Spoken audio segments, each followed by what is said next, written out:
Good morning student. Today we will discuss metal olefin complexes. Metal olefin complexes वो organometallic compound होते हैं जिनमें alkene as ligands behave करती हैं. J-Salt was the first metal olefin complex discovered in 1827. इसकी discovery के 4 साल बाद इसका कुछ करेक्टराइजेशन हुआ था कि ये क्या है, पेल येलो कलर का क्रिस्टलाइन सॉलिड है. सेकंड, इसका जो फॉर्मूला है वो क्या है, KPtCl3C2H4, दैट इज़ KPtCl3C2H4. तो ये क्या है, के ऊपर पॉजिटिव चार्ज, तो इस कॉम्प्लेक्स आयन के ऊपर क्या है, नेगेटिव चार्ज. अब इसको प्रिपेयर कैसे किया गया था, by passing ethylene gas through aqueous solution of potassium tetrachloroplatinate. तो हमें क्या मिल गया था, J-Salt. अब इसके हम करेंगे स्ट्रक्चर एंड बॉन्डिंग. तो ये इसका स्ट्रक्चर होता है बेटा J-Salt का. J-Salt में ये प्लेनर स्ट्रक्चर होता है, स्क्वायर प्लेनर, जिसमें 3 क्लोराइड आयंस होते हैं और एक इथाइलिन मॉलिक्यूल. ये चारों लिगेंड की तरह बिहेव करते हैं. तो स्क्वायर प्लेनर कैसे है ये, इसके हाइब्रिडाइजेशन क्या है इसमें वो देखते हैं. देखिए, प्लेटिनम PtCl3C2H4 नेगेटिव. तो ऑक्सीडेशन स्टेट प्लेटिनम की निकाली, X-3 किसके लिए, 3 क्लोराइड आयंस के लिए -3. इथाइलिन मॉलिक्यूल आपका क्या है, न्यूट्रल है, तो उसके लिए 0. और इसके ऊपर चार्ज कितना है, कॉम्प्लेक्स आयन के ऊपर -1, तो इसके क्या पुट कर दिया, इक्वल टू -1.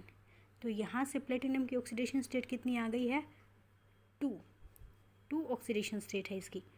अब प्लेटिनम 0 ऑक्सीडेशन स्टेट में क्या है इसकी configuration, xenon 4F14 5D9 6S1. तो ये शेल हमारी क्या है, फिल्ड, तो इसको हम छोड़ देते हैं. अब हम फोकस करेंगे 5D9 6S1, ये है Pt0 में. अब हमारा क्या है, 2 पॉजिटिव स्टेट में एग्जिस्ट करता है, तो 2 इलेक्ट्रॉन निकल जाएंगे, तो आपकी कॉन्फ़िगरेशन क्या बचेगी, 5D8.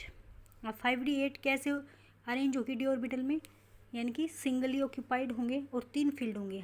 अरेंजमेंट कैसा होना चाहिए था, इस तरह का, 1 2 3 4 5 6 7 8 हुंड्स रूल के अकॉर्डिंग. लेकिन हाइब्रिडाइजेशन होगी तो क्या होगा, ये वाला जो इलेक्ट्रॉन है ये यहाँ फोर्सफुली पेयर अप कर दिया जाएगा. तो क्या बचेगा हमारे पास, एक वैकेंट डी ऑर्बिटल. एस हमारा खाली है, यहाँ पे ये 6s खाली है, उसके आगे p वाले खाली हैं. तो हाइब्रिडाइजेशन क्या होगी, एक D एक S और 2 P इन्वॉल्व हो गए, मिक्स हो जाएंगे और क्या बनाएंगे, 4DsP2 हाइब्रिड ऑर्बिटल्स.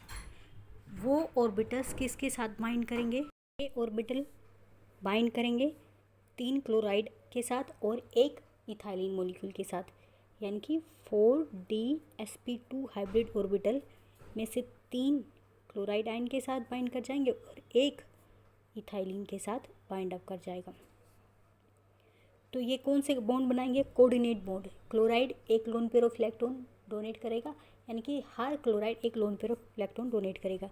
ये क्या है, वैकेंट थे ऑर्बिटल. ये सारे, ये क्रॉस साइन मैंने क्यों दिखाया है, क्योंकि ये क्लोराइड ने डोनेट किया है या इथाइलिन मॉलिक्यूल ने डोनेट किए हैं इन ऑर्बिटल्स में. तो ये सारे क्या हैं, कोऑर्डिनेट बॉन्ड है. अब हम देखेंगे इथाइलिन मॉलिक्यूल. अब क्लोराइड तो सिंपल आयन है, वो अब आसानी से बॉन्ड बना लेगा, उसको हमें समझने की ज़रूरत नहीं है. हमें ज़रूरत है कि इथाइलिन मॉलिक्यूल कैसे बॉन्डिंग करता है प्लेटिनम के साथ. तो जो स्ट्रक्चर है J-Salt का वो ये होता है. ये क्या है, प्लेटिनम, ये आपका क्लोराइड, ये आपका क्लोराइड, ये भी आपका क्लोराइड. ये तीनों एक प्लेन में है, 1 2 3. और ये जो सेंटर है ये भी सेम ही प्लेन में है, 4. यानी कि क्या बना रहे हैं, ये एक square planar structure. Ethylene molecule का जो ये पॉइंट है ये इनके साथ क्या है, प्लेन में है. लेकिन अगर आप इथाइलिन मॉलिक्यूल को देखेंगे, ये आपका इथाइलिन मॉलिक्यूल है, तो ये क्या है, इस प्लेन के परपेंडिकुलर है. क्या है, इस प्लेन के परपेंडिकुलर है। तो ये जो स्ट्रक्चर है, मान लो ये प्लेटिनम एटम है, तो 3 प्लेटिनम क्लोरीन बॉन्ड है इसमें, तो होना क्या चाहिए था, तीनों की बॉन्ड लेंथ सेम, लेकिन इन दोनों की बॉन्ड लेंथ सेम है, लेकिन जो इथाइलिन मॉलिक्यूल के सामने जो क्लोराइड का बॉन्ड है, प्लेटिनम क्लोरीन बॉन्ड है, वो थोड़ा सा लॉन्गर है as compare to these bonds. तो समझ गए, जो प्लेटिनम है उसकी हाइब्रिडाइजेशन है DsP2 यानी कि स्क्वायर प्लेन है, और उसमें से 3 साइड क्या है, क्लोराइड आयन ऑक्यूपाई है। जो 4th साइड है वो इथाइलिन मॉलिक्यूल से है, लेकिन ये पॉइंट जो है ये क्या इन प्लेन में है, लेकिन मॉलिक्यूल जो है वो परपेंडिकुलर है इस प्लेन के। अब इथाइलिन मॉलिक्यूल कैसे बॉन्ड करेगा वो हम देखेंगे। सबसे पहले हम इथाइलिन मॉलिक्यूल का स्ट्रक्चर देखेंगे।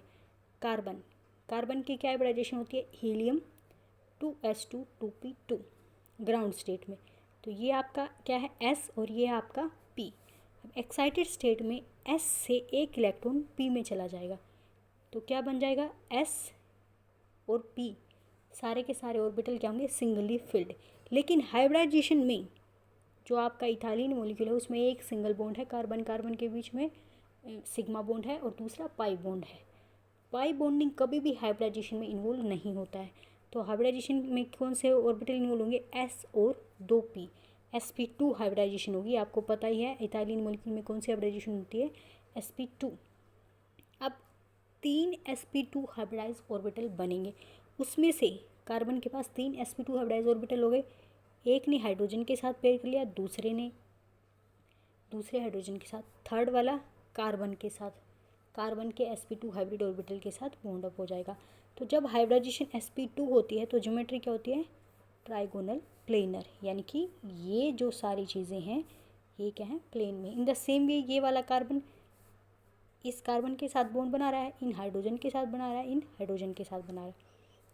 अब बचा क्या, आपके पास एक p ऑर्बिटल जो कि हाइब्रिडाइजेशन में इन्वॉल्व नहीं है, तो ये इस प्लेन के क्या होगा, परपेंडिकुलर होगा ऑब्वियसली, क्योंकि सारे के सारे जो p ऑर्बिटल्स हैं, एक px में है, एक py में है, एक pz में है, एक दूसरे के परपेंडिकुलर हैं। तो ये जो प्लेन है इससे परपेंडिकुलर में हो गई ये p ऑर्बिटल्स। दोनों कार्बन एटम के जो p ऑर्बिटल्स हैं वो क्या करेंगे, कंबाइन करेंगे। तो 2 एटॉमिक ऑर्बिटल कंबाइन होने से 2 मॉलिक्यूलर ऑर्बिटल बनेंगे। तो कौन से, एक पाई बॉन्डिंग, एक पाई एंटी बॉन्डिंग, 2 ऑर्बिटल बनेंगे।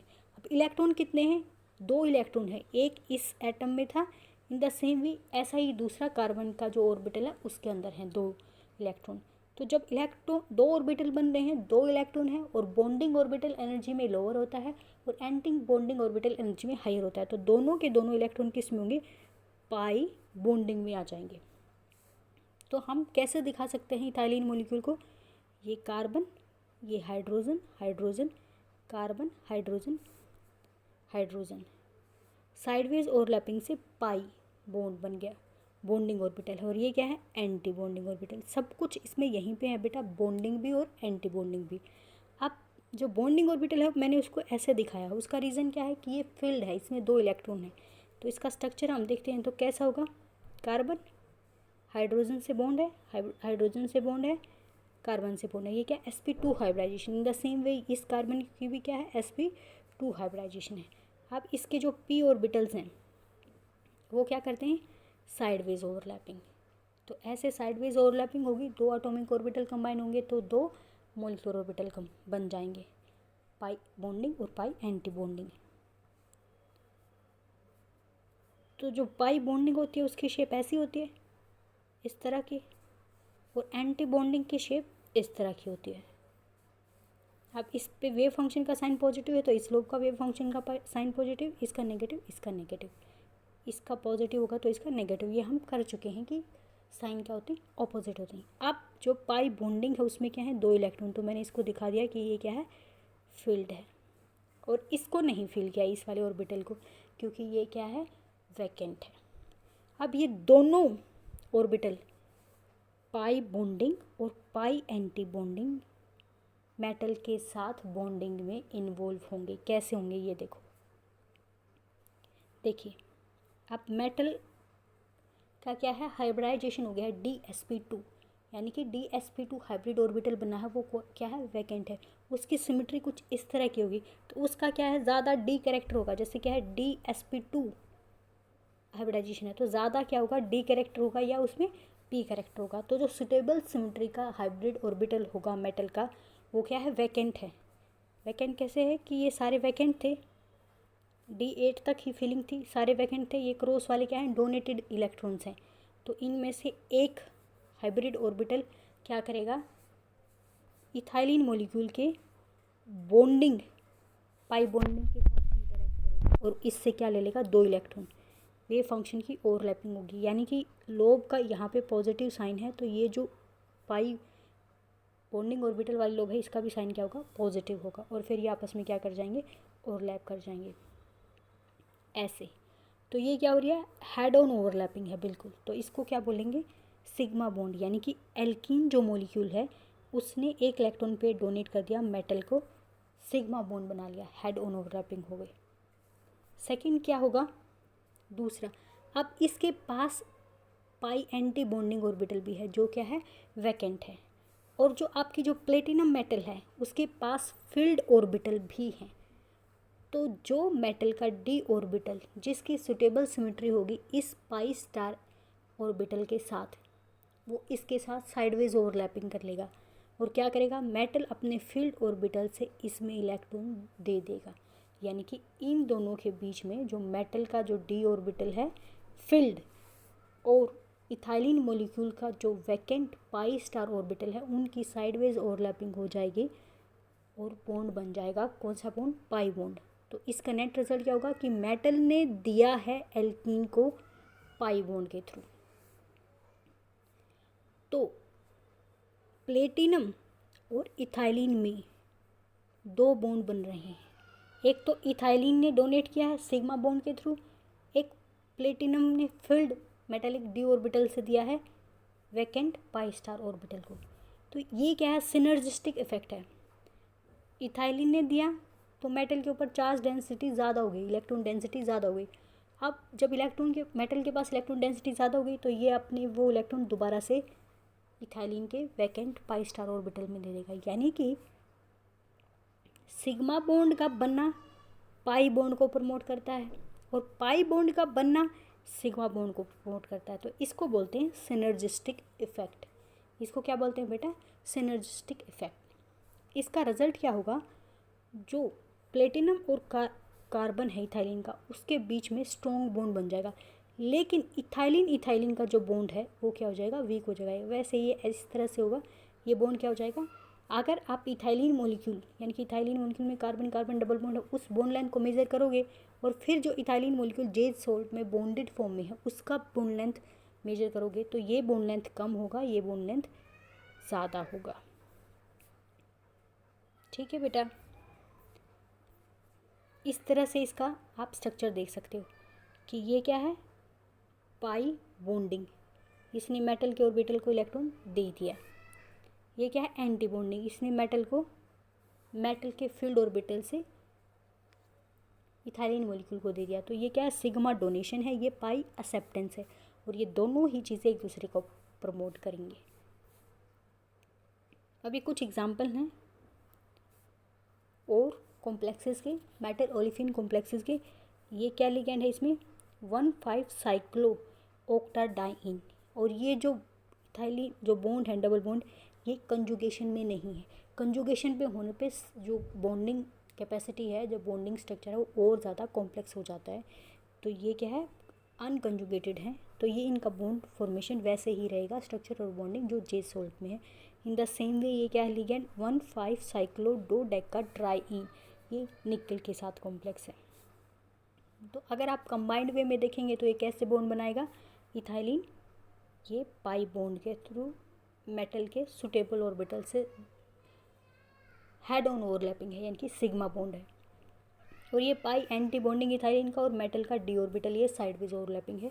तो सिग्मा और पाई बॉन्ड बन रहे हैं, ये दोनों को सपोर्ट करते हैं, सिनर्जिस्टिक इफेक्ट है। इनफ फॉर टुडे बेटा, थैंक यू।